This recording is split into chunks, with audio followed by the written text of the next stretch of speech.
It's food for thought. This is the focus group.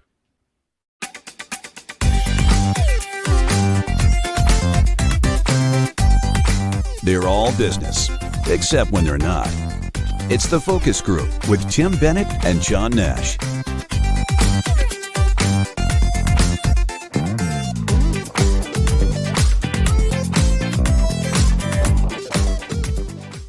Hello, everybody, and happy Wednesday, or Saturday, or Thursday, or whenever you listen, sometime during the week. This is Tim Bennett with my good friend and co-host, Mr. John T. Nash. We are the focus group, and if you're watching the video, I think I spit out a little piece of something when I was talking. When I did the open ad, I just said some peanuts. I think a little peanut flew across the room. But we are the Wednesday show from Tim and John. That's us. And we also have our podcast, which is TFG Unbuttoned on Tuesdays.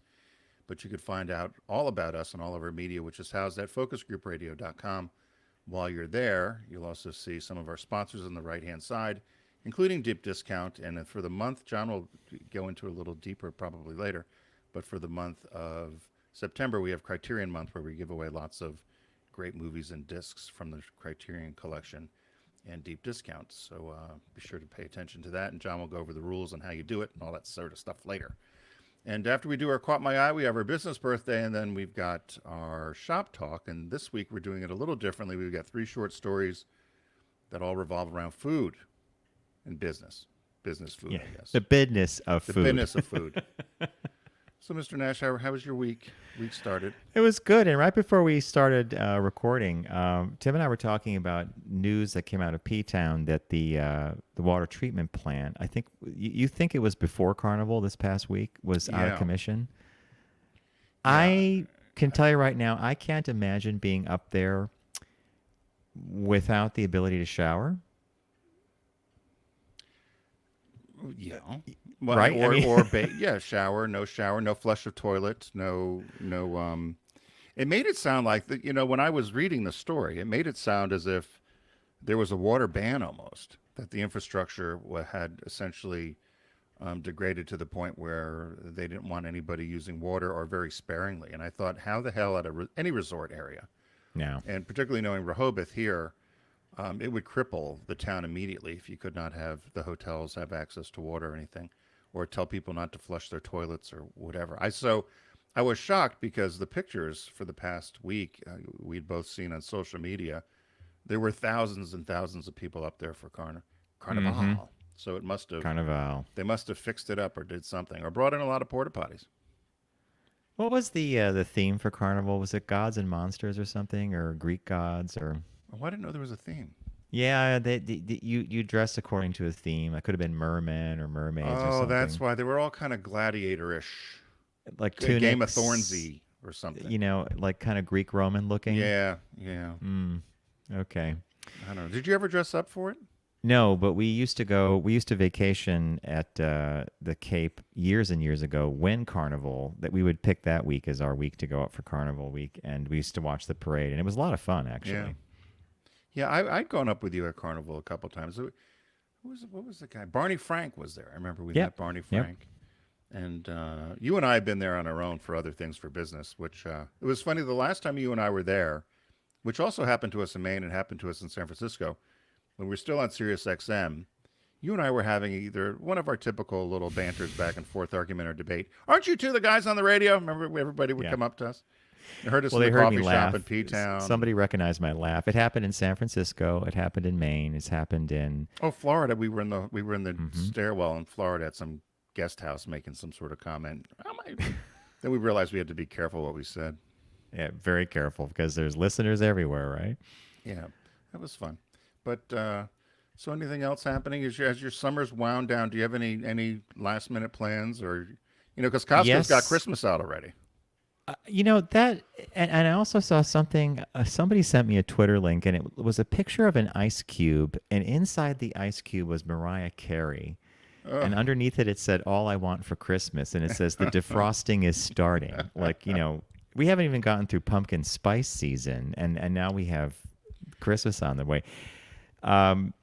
All the Halloween candy's out already upstate. And I think the only thing I'm going to be doing is my friend Adam's going to be joining me upstate for a few days to do some bike riding, which I'm looking forward to because I haven't actually ridden with Well, I ride with him down here in the city now and then, but upstate I've been You doing doing that over solo Labor rides. Day, or is it before? Just before, like Yeah. we're gonna do a couple weekdays, and Yeah. he That'd be said to nice. me the other day we're planning it, and he said, I don't even care if it's raining. We'll go out biking. We'll go out in the rain, and I'm like, No, you won't. no, you can do that, and you come back and tell me how it was, right? How long do you think you'll ride for? I Is it have 30, 40-mile rides? Or are they? I have two, a 40, a 50, and a 30-mile planned. Okay. So, and then maybe like if we get up on Monday afternoon, I might take him on a get to know the neighborhood ride, which could be like a 18-mile loop. And then I think Tuesday's a 40, and Wednesday was the 50, and maybe Thursday morning we'll do a 30 or something like that, depending on the weather. It's all weather dependent with me. How often do you get a flat tire when you go out? I had one 2 Saturdays ago. And So by it's the way, not that's every time. No, it's an interesting question because I was riding down the road and suddenly you could just feel it. The back tire started to go soft and I pull over, and by the time I stopped the bike, it was completely flat.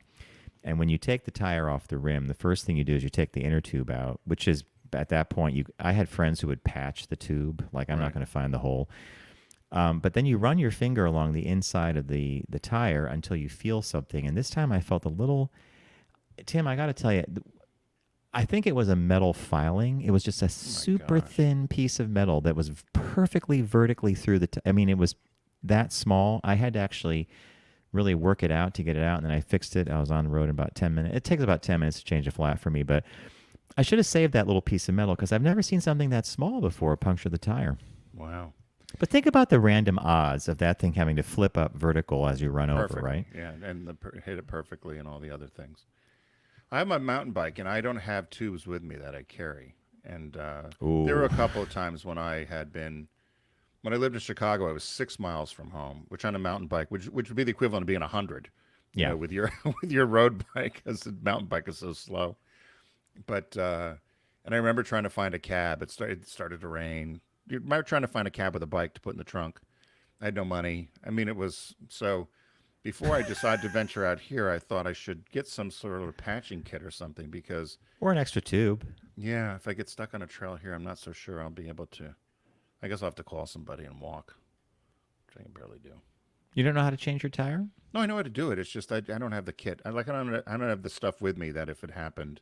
Okay, yeah. So I carry... I have a little kit that goes in one of the pockets on my jersey in the back, and it has a spare tube, 2 CO2 cartridges to inflate it with, and then I also carry a hand pump.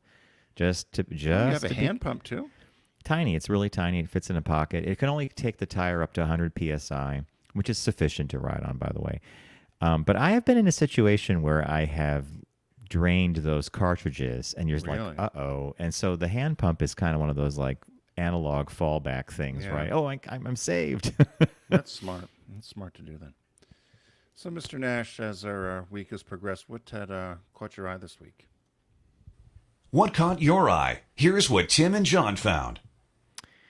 All right, you're going to really appreciate this one. So when I lived downtown with Bob, we were introduced to people in our building, Jerry and Andrea Carroll. Oh.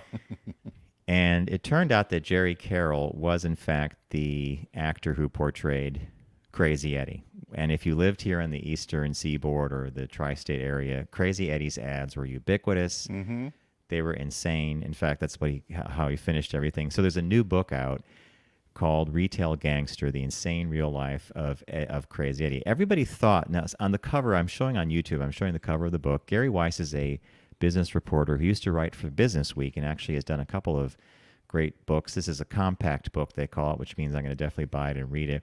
But it's about Eddie Antar, who founded Crazy Eddie's, and I'll just read a little bit of stuff here. So it's like the most famous TV ad in the Orwellian world of 1984, if many people remember it, was an ad for Apple's Macintosh. The most infamous were those for Crazy Eddie, a chain of electronics stores in the New York metropolitan area. Gesticulating wildly in a variety of costumes or just a gray turtleneck and a dark blazer, the actor Jerry Carroll, often mistaken for the mysterious Eddie Antar, would rattle off a sales pitch ending with a vibrating, bug-eyed assurance, his prices are insane. So I am now going to play for you one of his Christmas ads. You've seen the movie, you've read the book, you've got the t-shirt, now experience it for yourself. Crazy Eddie's Christmas and August TV and video blowout blitz. Crazy Eddie's gonna save you a blizzard of bucks on TVs, VCRs, anything and everything in TV and video. Remember, we are not undersold, we will not be undersold, we cannot be undersold, and we mean it. It's Crazy Eddie's Christmas and August TV and video blowout blitz. See Crazy Eddie now, his prices are insane.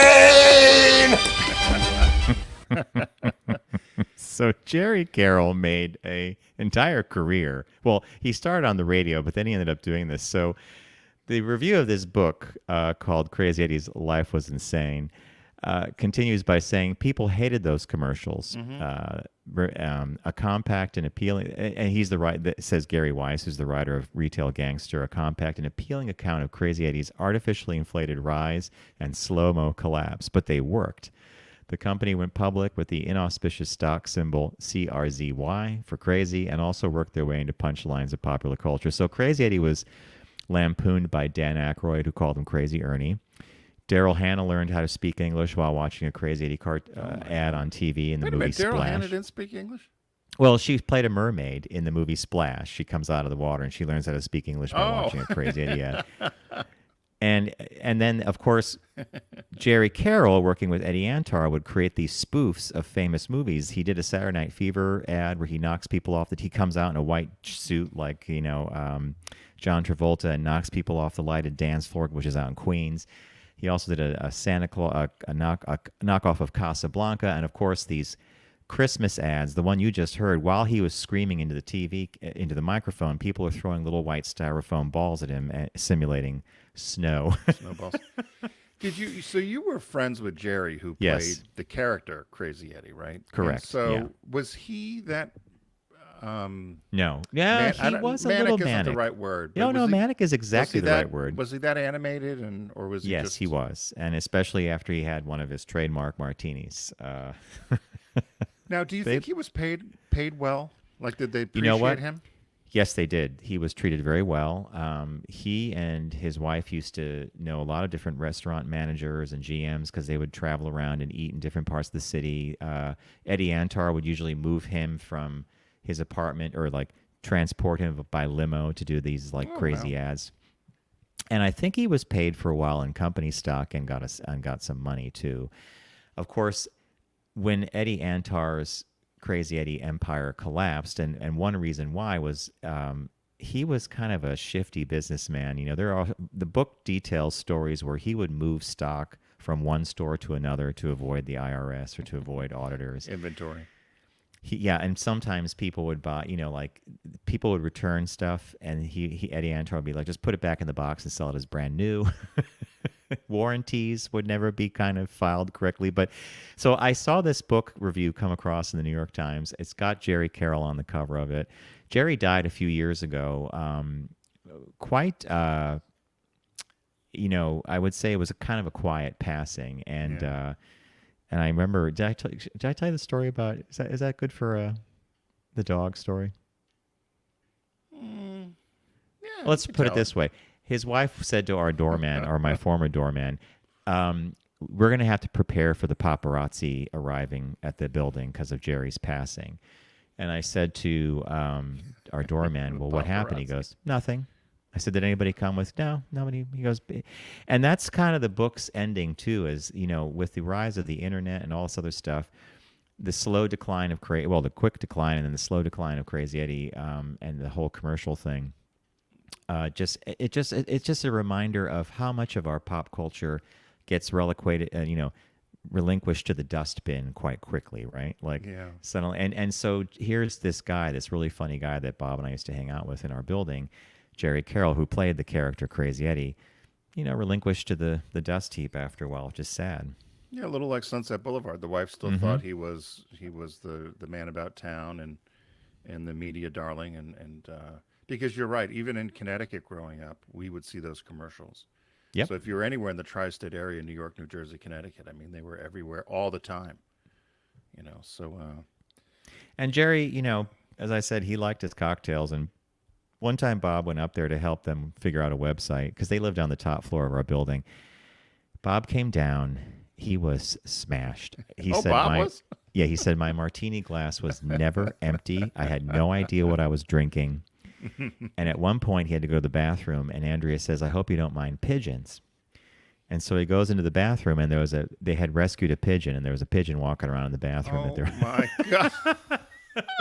She Rescue said the the poor- pigeon. How do you rescue a pigeon? Yeah, the wing was damaged, so they're like, okay, don't mind. I wonder if the pigeon got better. Apparently it did, and they released the pigeon, but they were just a really funny. We went out to dinner with them several times, and he would talk about the days of doing the Crazy Eddie commercials. They were the salad days. Yeah. And that's the thing that gets me, and I think a lot of people probably relate to a point in their career or a point in their lives when they're doing something, they're at the top of their game. And I think if you take a minute and step back and say, appreciate this, because you're not going to be doing it forever, right? Right. I think that's the case here, right? Yeah. No, that's a good story. Are you going to read the book? I ordered the book, and I'm definitely going to read it. Yeah. Oh, so that it'll be interesting because I think one time we did as a business birthday we did him. We did Jerry Carroll. Yeah, and I think we also did the owner at one time, Eddie and, Antar. Yeah. Right, and how I think there was some offshore business and all kinds of. Other things. Yeah. My story is quite different. It was in the news here in Delaware, but it's now been picked up nationally. So the headline is Milton, Delaware woman goes to federal court over F cancer license plate. So this woman she's a survivor of breast cancer. She her last name is Overington. And she had just come off a bout of breast cancer. Carrie Overington, that's her name, Carrie. And so in 2020, she was excited and wanted to commemorate her victory over breast cancer. So she went to the Delaware DMV and she did a license plate FCANCER.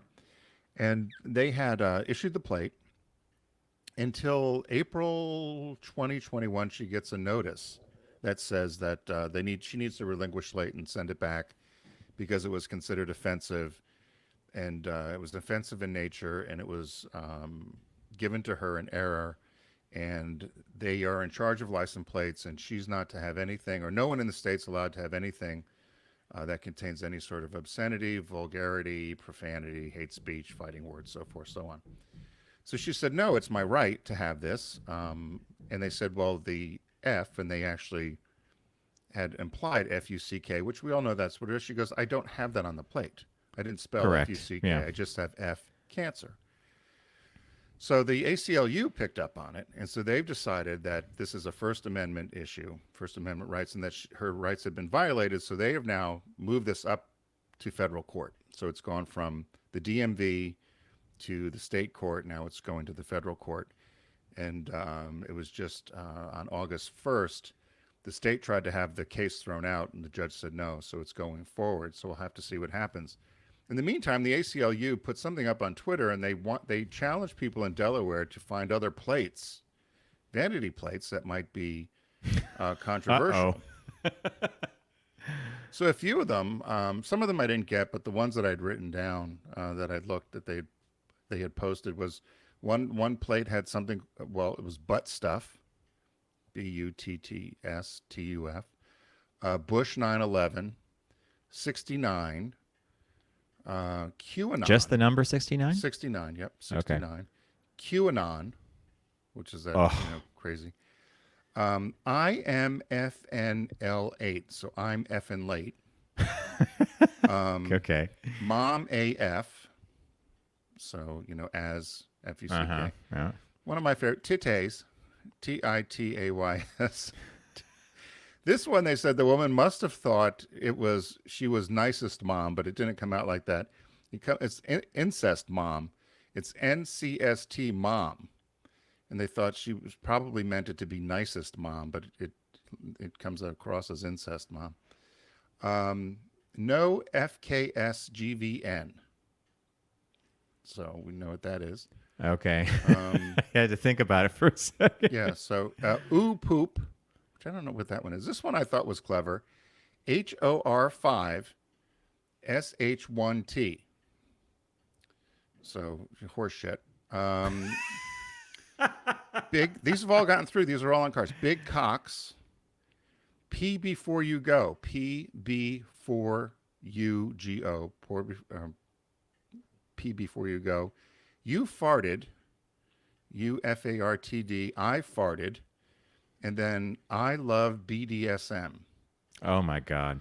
Oh my God. So those are just some of the ones that have passed. And so they're showing this as evidence that, other things have gotten through, which they thought were far worse. They said she was celebrating the fact that she had overcome cancer and has beat it. And so her thing of F cancer. I was surprised it's gone, gone through the courts like this. Do you have an opinion on this? So they asked her to return the plate. Yeah, right? they don't want the plate. They said it's offensive, it's vulgar. You're not allowed to use any of that sort of language. And then she hooks up with the ACL. Then she hooks up with the ACLU, and they found out no. about the story. Yeah. And they're going to sue. And then, of course, the ACLU is almost like Discovery.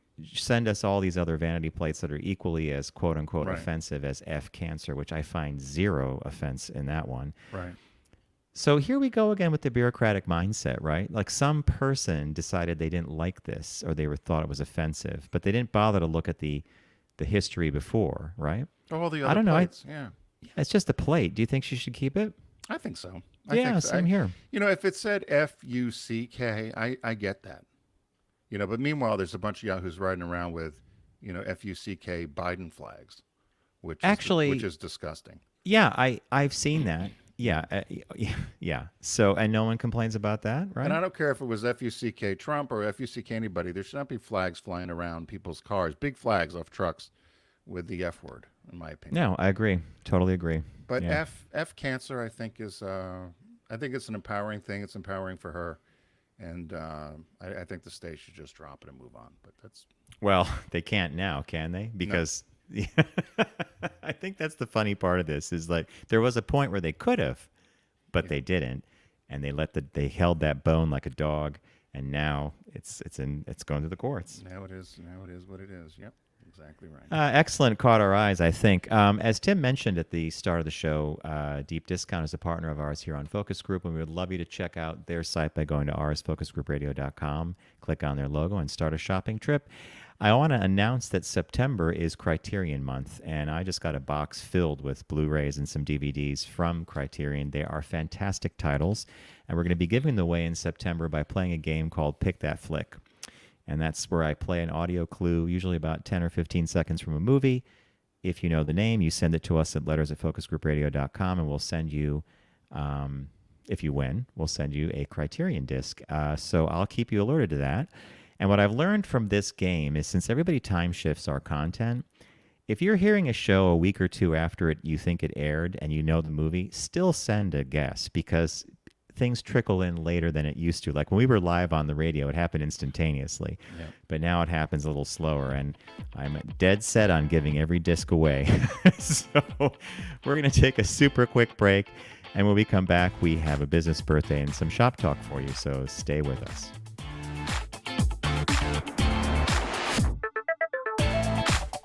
You're listening to The Focus Group with Tim and John. Learn more at focusgroupradio.com.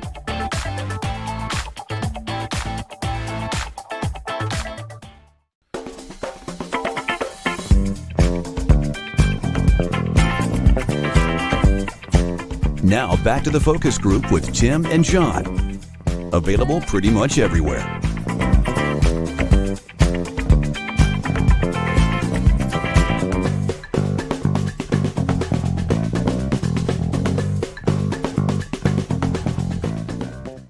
Back to the Focus Group, and as John mentioned right before our break, we're looking forward to Criterion Month. I asked John if Casablanca happened to be in the gift pack because I've gotten all kinds of gruff from all of you out there.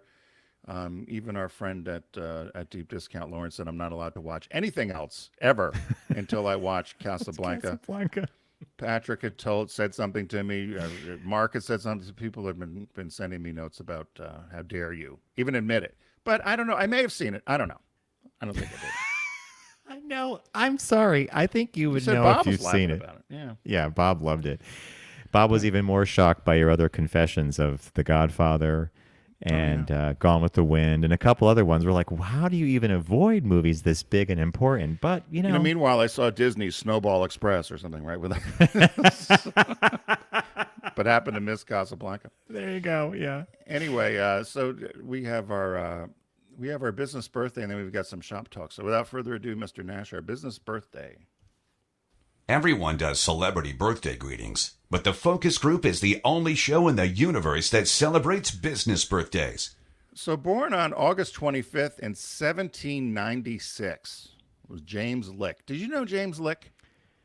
You have got a whole new crop of people, and you send this little oval photograph of him with the big beard, because that's an 1876 beard, right? Yeah. Everybody had those big beards. And then you send a picture of an observatory. So I'm very curious about this.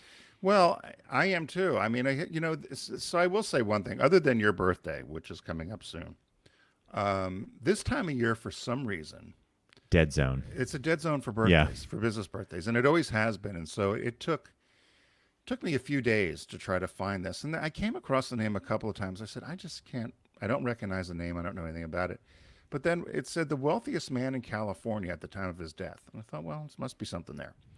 So he was actually born, though, in Fredericksburg, Pennsylvania. I'm sorry, he was born in Stumpstown, Pennsylvania, which has been changed. Stumpstown. Okay. Which has been changed to Fredericksburg, which after his success has been changed to Lickdale, which is near Stumpstown in Fredericksburg. I don't know about the town of Lickdale, but anyway. Lickdale. Yeah, lots of licks. It's an unfortunate name, as we'll see as things go on. He was an American real estate investor, carpenter, piano builder, land baron, and patron of the sciences. And as I said, at the time of his death, he was the wealthiest man in California, and left a majority of his estate to social and scientific causes. So, as I said, he was born in Pennsylvania, and father fought in the Revolutionary War under Washington, also in the Civil War, and which didn't make sense to me. I couldn't figure out how he was doing both wars. But it was the grandfather. Grandfather was in the Revolutionary War. Father was in the Civil War. And he learned how to be a carpenter at an early age and made pianos. Wow. Not simple. No, so he moved. But he was in love with a woman named Barbara Snavely, and they actually had a child. They were never married. The romance failed. He got upset, left Pennsylvania, went to Baltimore, Maryland, and was making pianos. And he quickly mastered the skill and then moved to New York City to try to establish his own shop. While he was there, he learned that an awful lot of people in Argentina were buying his pianos. So he decided he's going to go to Buenos Aires. So How he goes. Weird, right? Like, that's this weird. Is like 1821. He moves. That's a weird data point. Yeah. Moves to Argentina, and but realizes culturally and from a language standpoint, I mean, it'd be difficult now, right, to move to another country in many regards. Imagine doing this in 1821. Difficulty with the language, was ignorant of culture, he said, and he says this. And of course, there was turbulent political situations in South America then with the countries with independence in Spain and so forth. So, but he said his business thrived, and he was convinced to take a trip with friends over to Europe. On his way back from Europe, the Portuguese had hijacked his boat and sent them all to Peru. And and then Uruguay, and then Peru. So he was able to escape and gets back to Buenos Aires, decides that it's a little bit uncomfortable here. He goes to Chile and finds it's unstable there as well. So goes back to Peru, still then hears that there's going to be a Mexican-American war in North America, and California is going to be annexed. So he thought, well, I think maybe I'll head to California. So before he goes to California, he heads back to Pennsylvania to try to get Barbara to go with him, Snavely and his son. The previous romance that they have a child by. Failed, right? This is now 15, 20 years later. She's not interested. So he goes out to California. He arrives in San Francisco in January of 1848.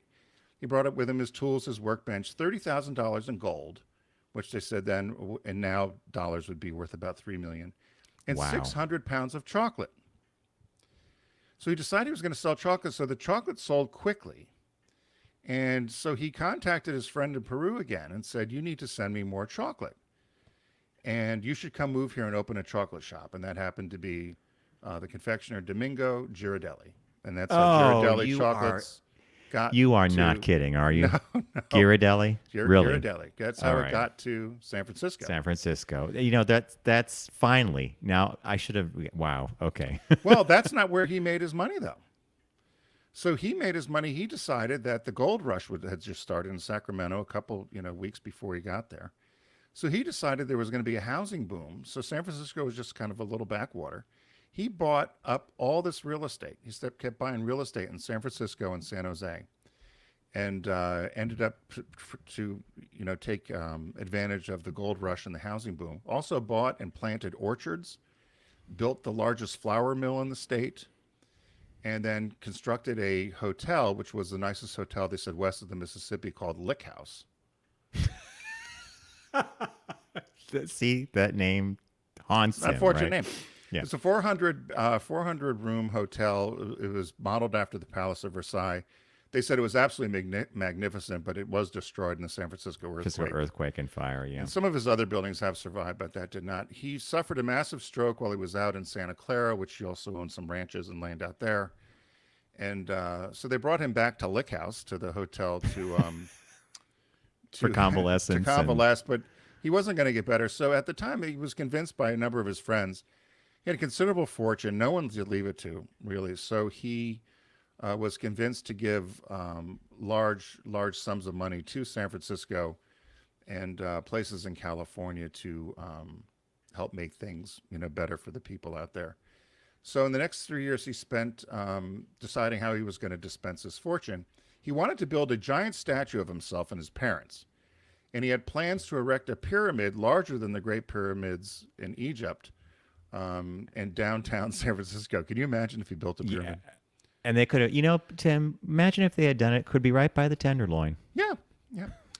So they all told him that those probably weren't good ideas, that he certainly could have a statue and something named after him at the, in town, but, building the pyramid and so forth wasn't going to work.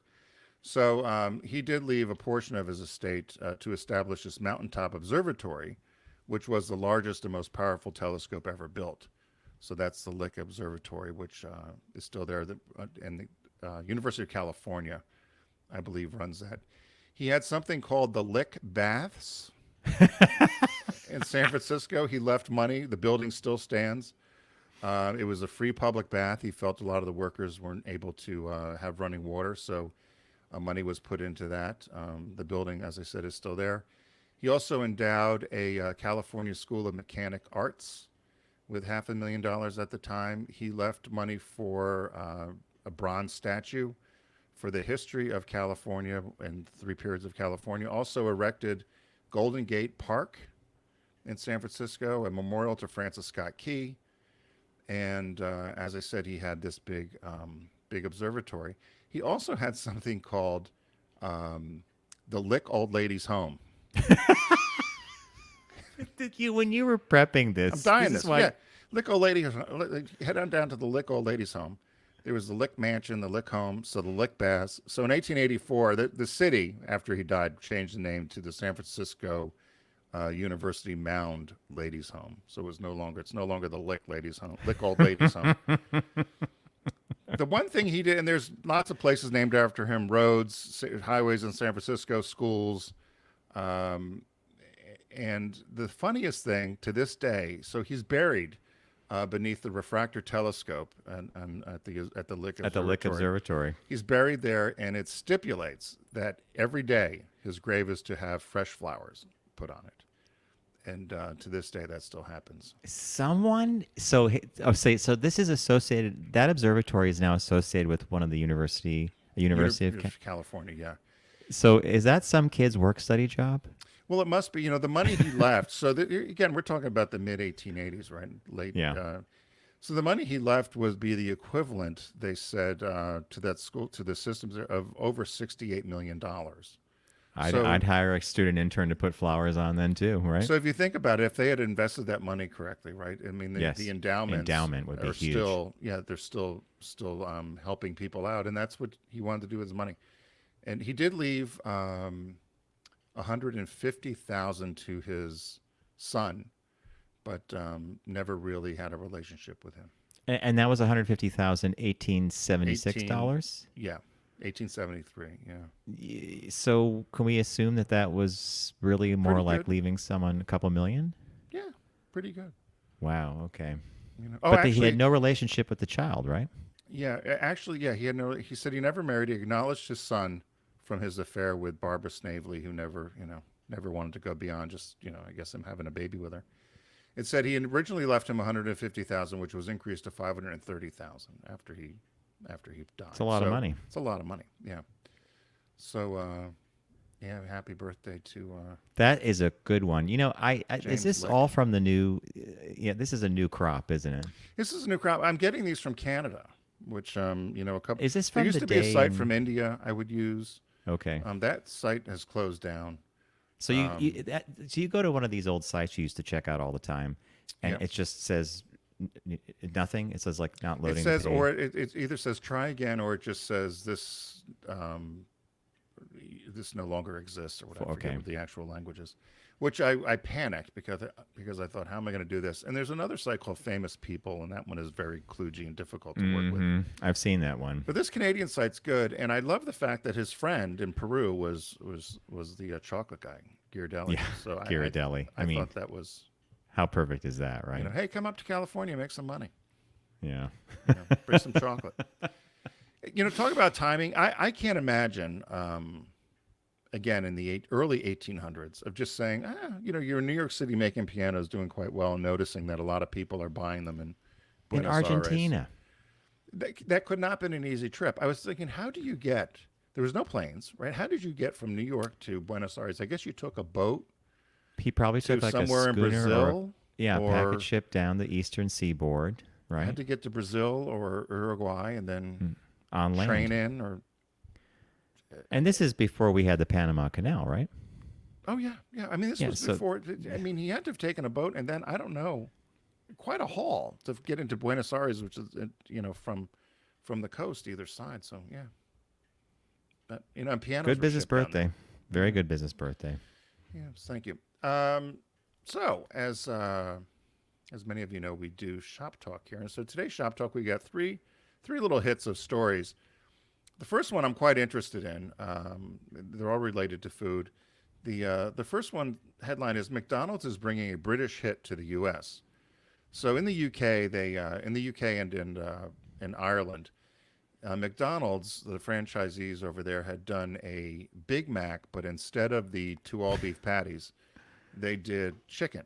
So it's a tempura crusted chicken, which actually sounds good to me. It does. I hate to confess, but when I saw this pop up, I'm like, I like Yeah. chicken. Well, and I loved a Big Mac. I could still say the 2 all beef patties, special sauce, lettuce, cheese, pickles, onions on a On a sesame sesame seed bun. seed bun. So it's just now it's not 2 all beef patties. It's a chicken. I don't know if it's 2 chicken patties. Yes, it is. Yeah, it's from 2 the chicken picture. patties, yeah. So they're going to try this. I guess it looks like they're just going to do it in Miami and see how it works. Was that your takeaway on this? That's their test market. And it did really well overseas. And I'm just thinking, I think this is fascinating to me because McDonald's, as you and I know, they have their own supply chain for potatoes. Yeah. They also have their own supply chain for beef. So I'm wondering where they're going to be getting all the chicken from. And that's probably why they only chose one region to test this in, right? Yeah, well, they said in the UK it was the most successful launch of anything they ever did. It sold out within 10 days. And chicken's been very hard to get because of the pandemic and supply issues, I suppose. Even in the grocery stores, I'm finding it hard to get chicken sometimes. And a lot of these fast food restaurants, I think there was Popeyes, Chick-fil-A, and somebody else, have all been jockeying to try to get chicken as more people are eating chicken or white meat versus red meat. And having loved a Big Mac for so many years, of course, I can't tell you the last time I had one. No. And they Ditto. seem a lot smaller to me than when I was little when we would eat them. But I thought, why would they? I thought this is such an obvious thing. I'm shocked that it was never done earlier, right? To just replace the beef with 2 chicken patties. Aren't you surprised this has never been done before? Because they've tried chicken sandwiches, which kind of flopped. Well, the McChicken, was neutralish. McNuggets are big, but Yeah. I love that one guy said, the CEO of the corporation said poultry is also a priority area for the company. Poultry. No, this is a good one, and I don't have to fly to I don't want to fly to Miami to taste one, but I'm hoping that it's a successful thing, and we someday can maybe have a big a chicken Big Mac, right? Well, have you ever done any of the other? And there's some places in the country where they do special products. For instance, in New England, they do a lobster roll, McDonald's lobster roll, which actually isn't bad. I don't know if you've ever had. I've it. heard people love those lobster rolls. And the McRib was another one that was popular. If you're not a fast food eater. No. It's the last time I had fast food was with you and Andrew. Down at. What'd you get? A cheeseburger? I got 2 hamburgers and I did our order from high school: 2 regular hamburgers, large fry. Yeah, Andrew pushed to go there, didn't he? Yeah, and he got a Big Mac. You got your order from high school. I think you got 2 cheeseburgers or something, right? Double cheeseburger. Yeah, the double. Yeah, that's what it was. Yeah. No, Andrew used to have dessert for breakfast. Remember? He used to have waffles with M&Ms and whipped scoop cream and ice cream for jelly bean sauce.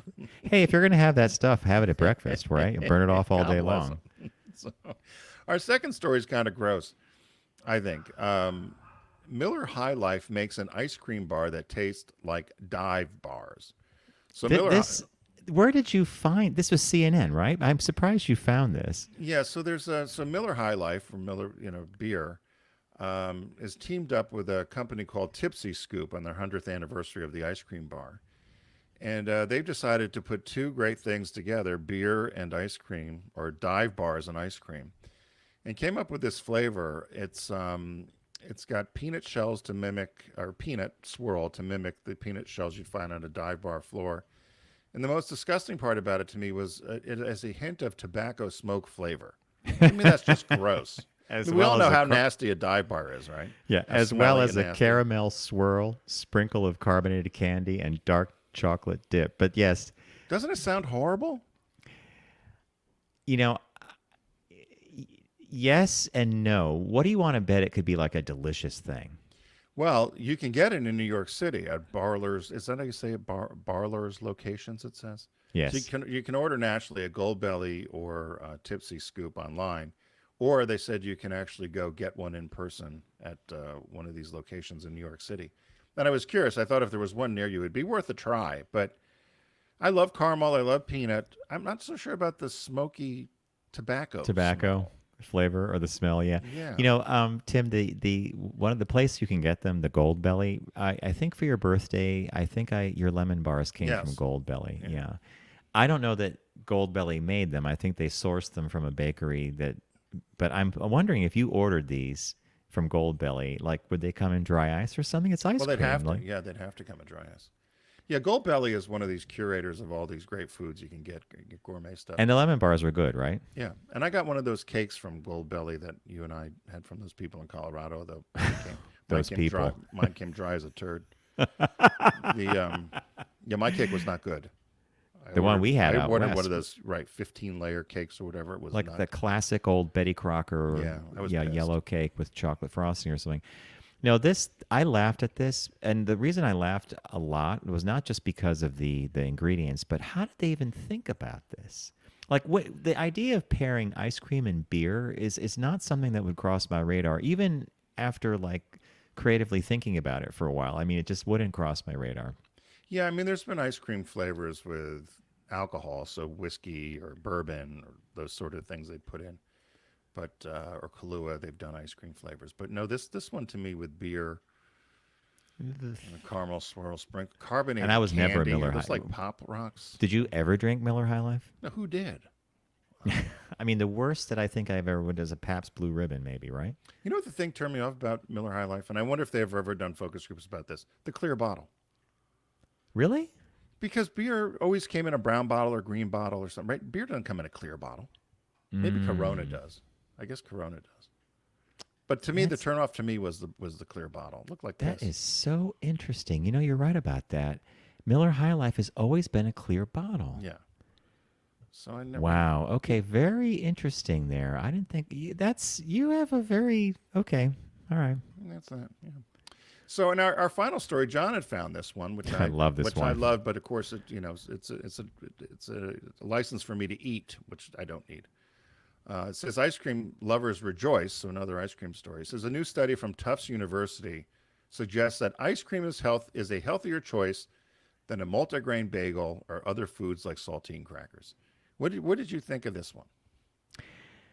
First of all, this put my own idea of food on its head. Did it But really? then when I really began to think about it and when they began explaining how they ranked the foods. So they'll say when comparing foods, the study gave an ice cream cone with nuts and chocolate ice cream, yummo, right? A 37 on their scale of 1 to 100, while a multi-grain bagel with raisins received a 19 and a saltine cracker a 7.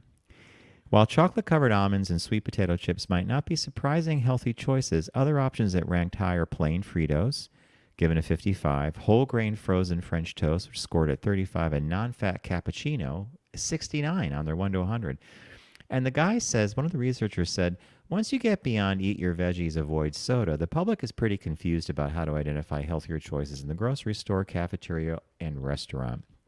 Consumers, policymakers, and even industry are looking for simple tools to guide everyone toward healthier choices. So the ice cream thing here is intriguing, but it's dairy, so it's protein, right? Now, we all know that to make ice cream, you have to have there's A sugar lot of in sugar. there.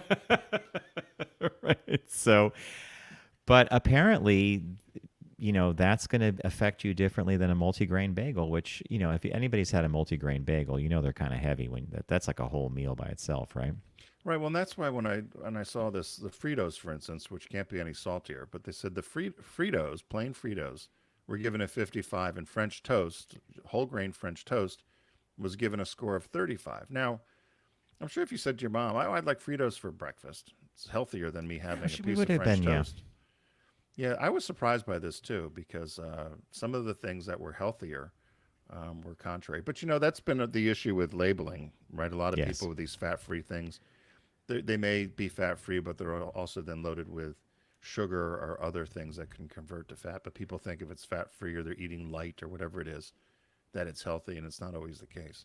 So later in the article, they also said, according to this study, the healthiest meat or source of protein, I suppose, would be seafood, which was given an average of 67 on their 1 to 100 scale, followed by poultry and beef, whose average scores were 42.6 for poultry and 24.9 for beef. So that kind of jibes with my knowledge of, the scale of food, right? We know that a piece of salmon is so good for you. So that's high up there. And with poultry, we've all known chicken's good for you. And then beef is lower. Okay, that makes sense. They did mention in here that with its publicly available scoring algorithm, Food Compass can provide a nuanced approach to promoting healthy food choices, helping guide consumer behavior. So I didn't bother to look this up, but buried at the end of the article, they mentioned this Food Compass thing. So I guess this is the device or the scoring mechanism they use to score the foods, right?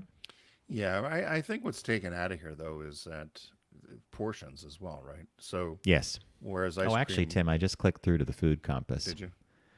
Oh, it's confusing. There's 3 dials. Okay. I'm not sure how this works. Well, you know better. You know how to eat. You're very good at maintaining your weight.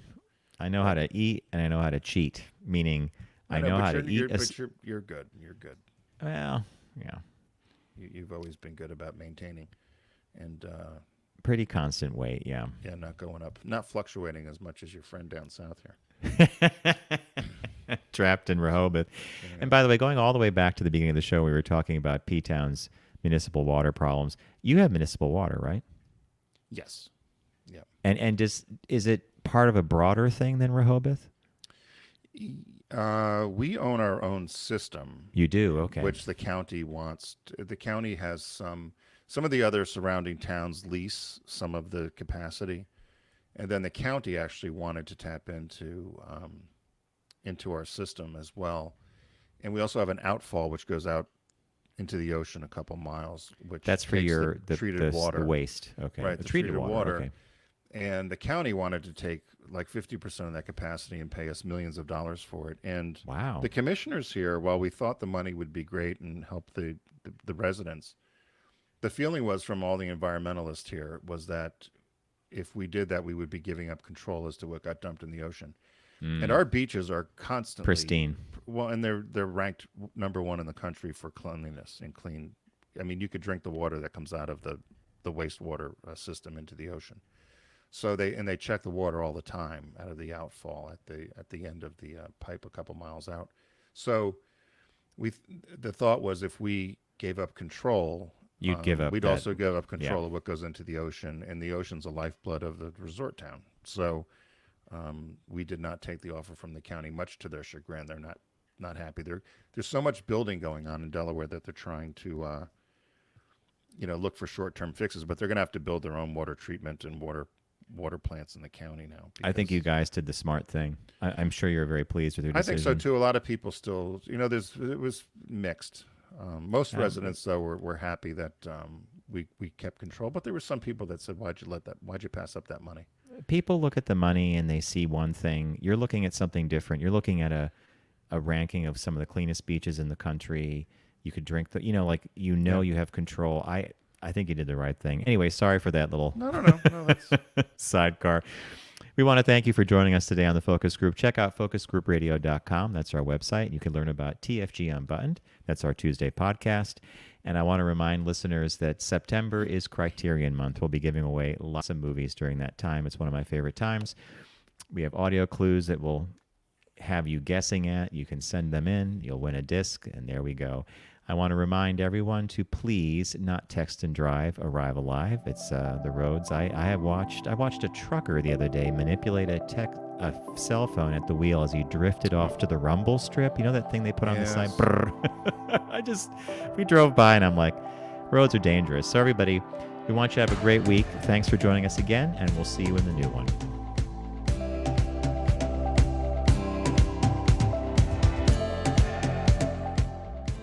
It's The Focus Group with Tim Bennett and John Nash. Accessible on all platforms. Subscribe, like, and rate us on your platform of choice.